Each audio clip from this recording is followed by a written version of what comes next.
Did you know there is a small community that still plays Battlefront 1 from 2015? Well, welcome to the video, I'm CuddlyJay, and today we shall be looking at this small community that still enjoys Battlefront 1. Now, due to this community being rather small from what I've seen, the only game modes I have played in this community mainly in the last 3.5 weeks are Cargo and Droid Run. Cargo being the main one over both game modes. I have played a lot of Cargo at this point. This is of course in the 12-player modes when searching for a game. There aren't enough players to start a 40-player game mode, but I have heard it has happened. And guess what? I got super lucky and I actually just experienced it not too long ago, and it was a lot of fun when we had a full lobby of players for Walker Assault. This was extremely rare from what I've been told in the last 3.5 weeks from playing this game, and this was the first time I got to experience this game mode in 8 years.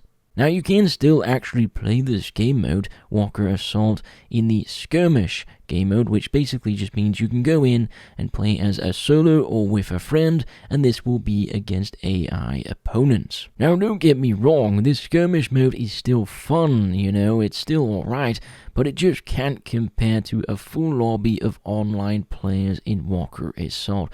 It's a really fun experience, it adds a lot more challenge to the game, and it just feels so good. And it was just a lot of fun. Now, there are players in this small community that are insanely skilled at the game, so when you get a kill on those players, it honestly feels amazing. Feels like I just killed a raid boss by myself sometimes. Now, most of the time you will get a lobby of 12 players in the game mode called Cargo. Now, this is a 6 versus 6, but as the game continues, usually these teams can become uneven due to players leaving, but sometimes you might just get the full 12 players and it'll just be a 6 versus 6 for the entire match, showing off their skills and just having casual fun playing the game. This game has a lot of skill, by the way, when it comes to the actual shooting and dodging mechanics. You have a left and right dodge only, and it's a nice roll ability, you see. Now, really good players can use this to completely wipe you out by throwing your aim off and simply blasting you until death. Good players have insane aim in this game, but if you personally stick at it, you can surprisingly still get better at the game, even though you're getting completely destroyed by these players. And just remember, you do have a very cool melee attack with specific weapons, like the one I'm using on screen right now, and it one-hits my enemies. So whenever they get close, I just melee them, and well, this kind of evens the playing field. There is usually a mixture of players, by the way, in each game. From what I can tell, there are really good players, and then there are newer, more casual players. And this game is usually on sale for a small amount of money, so I believe when it's on sale, players usually pick this up and they give it a go. And it's also on the Xbox Game Pass, so if you have that, you already have it there. And I think players just download it and give it a try, so that's why there's a few new players in the small community playing this game. There is of course players that might just download it and revisit the game after so many years. I am one of those players. I haven't played this game for 8 years, so coming back to it after 8 years and seeing that it still stands up to, well, it's still a pretty damn good game, to be honest, today. Let's talk about hacking in the Battlefront 1 game. Yes, hacking. In this game, there is occasionally a hacker or two that will show their face. Hackers are usually pretty easy to figure out, as I've seen with my own eyes another player on my team which ended a Cargo game mode with 78 kills, which is insane. Sadly, I don't have the footage for this, as I had basically a storage issue with one of my hard drives and lost the footage, but it seems to occasionally happen from what I've heard and seen. Now, in the last 3.5 weeks that I've played this game, I have personally only ran upon 2 hackers. Now, this doesn't mean really good players of the game are cheating, as some of these players are insanely good. They've been playing for a long time. So when you just start the game up, you might think they are hacking, but they're not. They're just really good at the game. Usually when I complete a cargo, for example, a really good player might have like 20 to 40 kills, and they are just insanely good at the game. Now, if you do play this with the small community, just know that there are some really good players in it, and they aren't hacking. I just want to clarify that. Look at it like this. You have to remember this community is rather small, and some of these players have been playing for quite some time compared to you or I who have just hopped on to play the game. And yeah, like they're just farming newer or returning players that don't have that skill set just yet. That's why sometimes these players might be accused of hacking, but they're not actually hacking. But I will say this, I have heard from a few people from the community, it can be hard to tell sometimes if someone is hacking due to closet cheats. You know, and I'm going to be honest, I'm just surprised there's anyone buying cheats for this game at all in the first place. It came out in 2015 and you're buying cheats for it in 2024, and the community is very small, so it's a bit odd that they're doing this.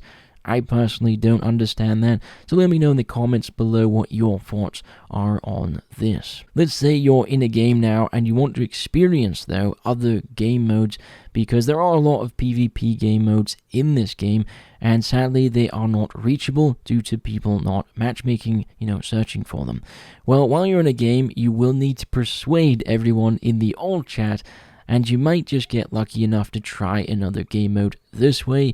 You will, of course, just leave the game lobby that you're in and then search for the new one that you've all discussed for.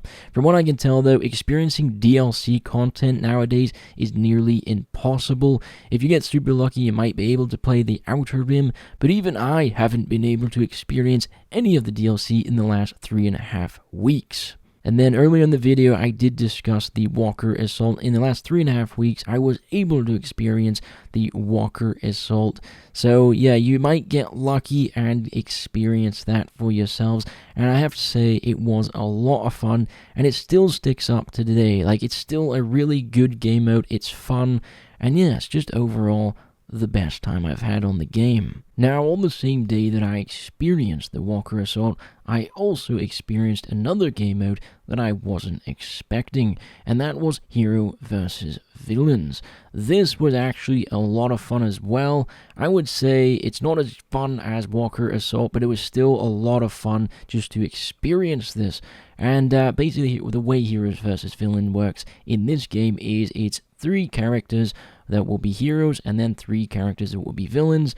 3 players will be chosen on each side to pick whichever character they wish, and then any other players will basically just become a rebel, trooper on the ground, or a stormtrooper on the ground, and then you will simply go in and then fight your enemies. If you get lucky, you can also become like an Imperial Guard and other things like that, but overall, this was really fun to experience as well, and this was the first time I was able to experience this in 3.5 weeks as well. So I got really lucky on this one specific day. I don't know if the community was holding a day or a bunch of friends just went, hey, you know what's going to go on? We're all going to jump on the same day and experience Walker Assault and all these other game modes. So yeah, it was a lot of fun, and I just have to say, like, I'm surprised that the game still sticks up to today.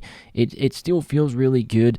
There's no lag. There's no like it's just a really good feeling game for a game from 2015. Like, it's just really good feeling. I can see why there's such a dedicated small community that still plays it today, and I really do recommend you giving it a try at least. Now, as I'm creating this video, I decided to jump onto Battlefront 1 and just see what was going on, and I actually experienced a new game mode called Drop Zone. I haven't played this one before, and it was fun to jump in there, but I'll be honest, the fun lasted for about 2 minutes.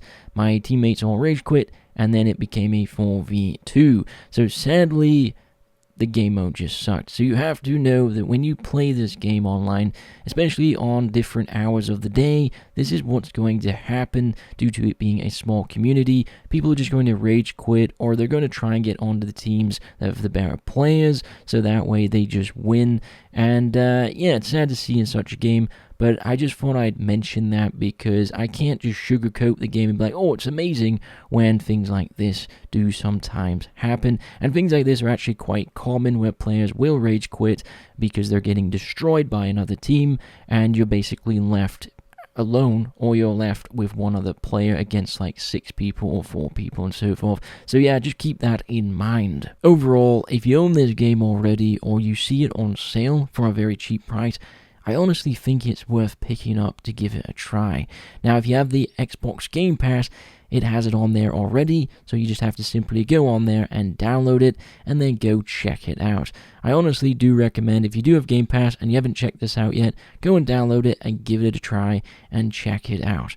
If you're deciding on purchasing it, I would recommend purchasing the base game only when it's on sale, and I wouldn't recommend buying the DLC, as I just haven't been able to play any of the DLC in the last 3.5 weeks, so it's just a bit pointless to buy something that you can't experience. Now, I do want to end this video with one more thing to say. It's really nice seeing a game from 2015 with this small, dedicated player base, and still being able to play some of the game modes from this game. I still remember launch day for this. I had a lot of fun. It was a blast. It was just such a cool experience, and it was a game that I never thought would come out, and then it did, so yeah, it was just a lot of fun. But yeah, let me know if you occasionally play this still, or are you one of those really good players in this small community? Oh, and let me know if you've ever seen me in-game in cargo on Droid Run. And by the way, I will warn you, if you go into this game, just know some salt might occur. Cheerio, everyone!